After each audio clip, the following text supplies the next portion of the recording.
Okay, morning, my accomplices. It's not quite 6 o'clock in the morning here. So, buckle up, accomplices. I'm driving. Okay. I don't know what happened with the video last night. I guess there's no comments or something like that. It's turned off. I don't know what the hell I did. And I don't know how to turn it back on. So, whatever. It is what it is, I guess. Today we're going to have a little story and some stuff because you might find it interesting, some of the way the politicians work and stuff like that. Anyways, have you seen the videos of the old hotel I was working on? I'm not working there no more, and I'll explain that in a bit. Anyways, it was probably I don't know, it's got to be a few years ago now. Anyways, the owners had some guys there working, and they were pulling out the old drywall and throwing it out in the back parking lot. Now, well, if you know anything about the old drywall, it's full of asbestos and stuff, and you know, guys were wearing little white masks and stuff like that. You're not supposed to do that anyways. Well, I know one of my friends I know here in town had phoned somebody and made some complaints. I don't think it was workman's comp he phoned. I think it was maybe the building inspectors or something like that. Well, and then I know another guy that phoned work safe or compensation, whatever the fuck you want to call it, and complained that you know, these guys didn't have proper equipment for doing that and shit, which was true, right? But on the other hand, this guy's kind of, I don't know, I don't think he really gave a shit about the people that were working there. He was more concerned about being able to sit at home and I got somebody, I guess, right? That's kind of the way it works. But anyways, this guy was apparently friends with the mayor here in town, and they were having a conversation shortly after this happened, and the mayor says, well, way to go, you got them all shut down. And so does that lead you to believe, I guess the mayor cares more about people than he does about anything else, or doesn't care about people, he cares about the money, because, you know, he was concerned with the revenue that was going to come from this building, right? Anyways, getting on to why I'm not working there anymore and why I quit and stuff. Well, as you may know, I did have my son there, and we started out working by the hour, and when I work by the hour for people, I don't fuck around, right? Like, that's just not the way I am. I'm pretty fair about it and try to be as honest as I can, because it only works out better for you usually, right? Anyways, so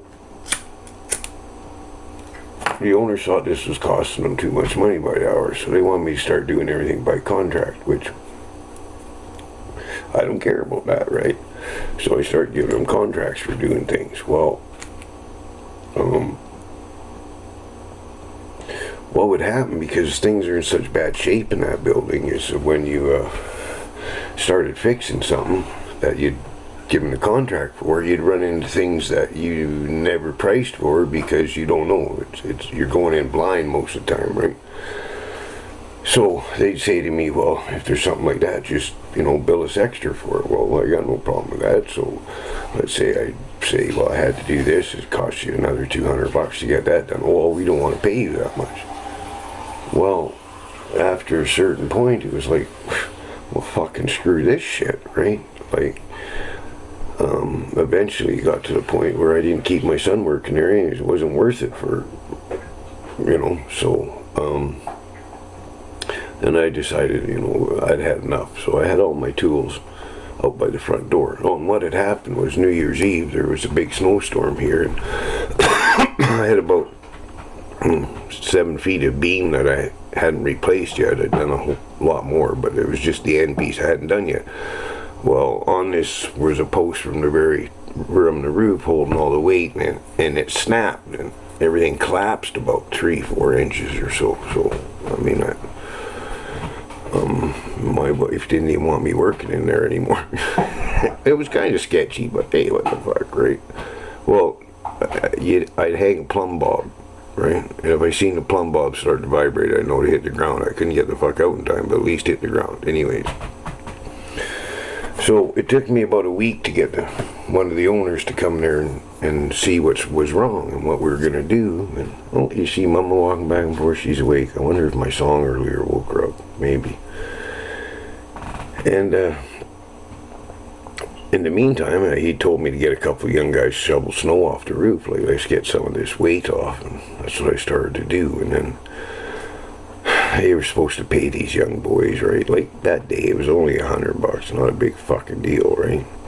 Well, it was probably a week before I actually got them paid. They finally got paid after I quit, though. So, when the owner fucking finally showed up, I told him, like, look, man, you know, I'm like, this is bullshit. Well, just, you know, charge us. Yeah, fuck that shit. Every time I do, you don't want to pay me anyway. So, yeah, I said, I can't even get $100 out of you to pay them fucking young guys for shoveling snow. Fucking, you know what you can do with your job, right? Well, I had a big cord, probably, at least that fucking round, that was hardwired into the electrical panel that was running my trailer, right? And I knew this cheap son of a bitch would say something, because as soon as I told him that was it, we're out of there, I'm pulling out, he goes, oh, what about the power to the trailer? You know, this is how fucking cheap these people are, right? So I said, I'll fix that, no problem, buddy.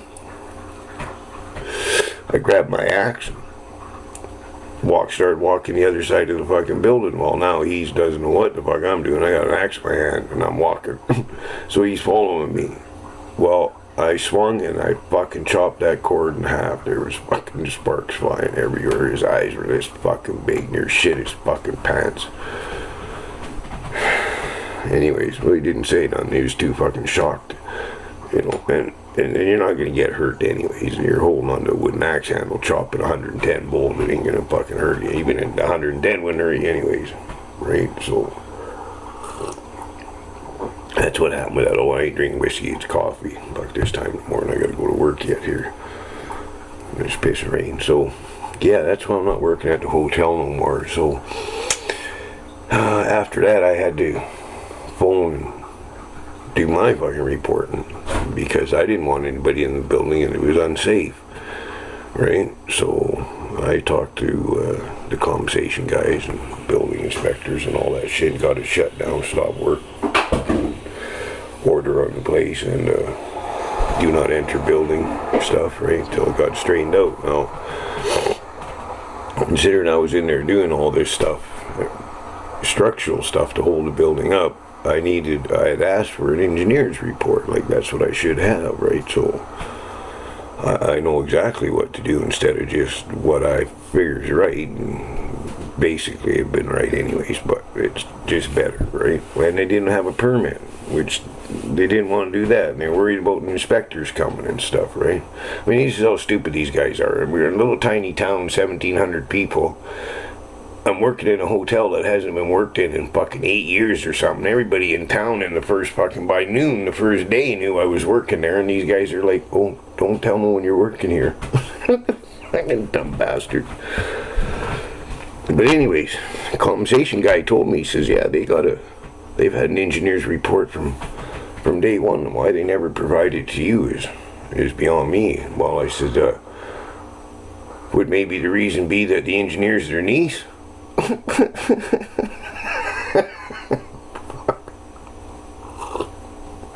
So anyways, I guess the mayor's probably pissed off again because she got her shut down again, right? But anyways, I hope everybody's being safe, and don't worry folks, COVID ain't gonna get you. A cat.